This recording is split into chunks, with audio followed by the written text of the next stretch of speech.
Hello, we are Troupe 6967, and we will be performing a scene from The Importance of Being Earnest by Oscar Wilde, in which I will be portraying Jack. And I will be portraying Algernon. Thank you.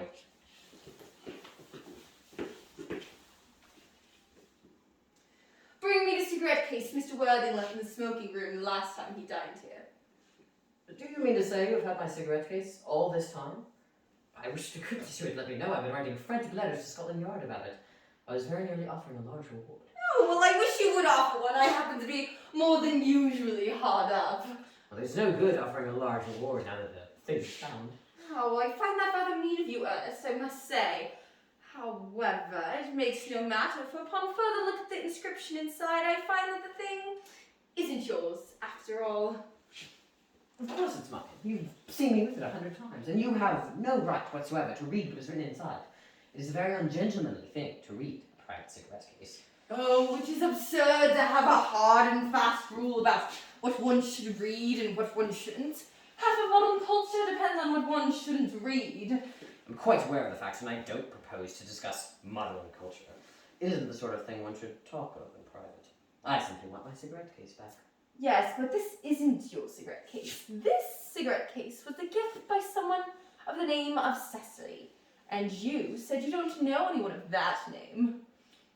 Well, if you want to know, Cecily happens to be my aunt. Your aunt? Yes, tell me all that she is too. There's a Tunbridge Wells.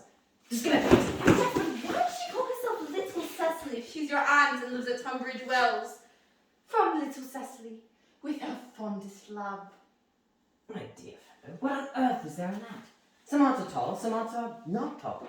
That is a matter that surely aunt may be allowed to decide for herself. You seem to think every aunt should be exactly like your aunt. That is absurd. For heaven's sake, Yes, why does your own aunt call her nephew her uncle? From Little Cecily, with her fondest love, to her dear Uncle Jack.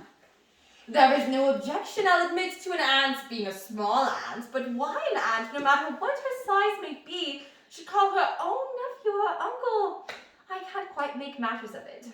Besides, your name isn't Jack, it's Ernest. It isn't Earnest, it's Jack. You have always told me that your name was Ernest. I have introduced you to everyone as Ernest. You respond to the name with Ernest. You look as if your name were Ernest. You are the most earnest-looking person I've ever laid my eyes on. It's completely absurd, the fact that your name isn't Ernest. It's right here on your cards. Mr. Earnest Worthing, B4, the Albany. I'll keep this as proof that your name is Ernest. You can deny it to me, or Gwendolyn, or anyone else. Well, my name is Earnest in town, and Jack in the country. And a cigarette case was given to me in the country. Yes, but that does not account for the fact that your small Aunt Cecily, who lives at Tunbridge Wells, calls you her uncle. Come on, old boy, out with it at once. My dear fellow, you talk exactly as if you were a dentist. It is very vulgar to talk like a dentist when one isn't a dentist. It produces a false impression. That's exactly what dentists do. Oh, now come on, out with it. I must say, I've always suspected you of being a confirmed and secret bunburyist. I'm quite sure of the fact now. Bunburyist? What on earth do you mean by a bunburyist? I'll tell you the meaning of that incomparable phrase as soon as you tell me why you are Ernest in town and Jack in the country. Well, produce my cigarette case first. Here it is.